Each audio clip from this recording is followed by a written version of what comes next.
সকালে মতিঝিলে এসেছেন কিন্তু কি দিয়ে নাস্তা করবেন, তো তাদের জন্য এই ভিডিওটা একটু হেল্প হতে পারে। যারা সকালবেলা নাস্তাটা এখান থেকে সারতে চান তারা কিন্তু এখান থেকে করতে পারেন। যেমন এখানে আপনি পাবেন সাদা ভাত, এর সাথে আলু ভর্তা বা কিছু ভাজি থাকবে, বা এর সাথে আপনি ডিম ভেজেও খেতে পারেন।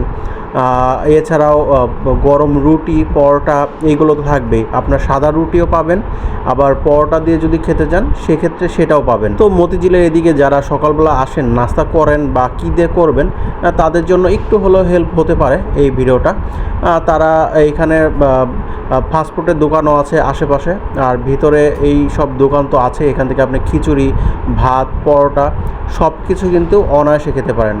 আমি এখানে খেয়েছিলাম 2টা পরোটা আর হলো ভাজি দিয়ে আমার মোট 35 টাকার মতো খরচ পড়েছে। তার মানে খরচও বেশি না, খুব কম খরচের ভিতরে আপনার সুন্দর একটা সকালের নাস্তা হয়ে যাবে। ধন্যবাদ।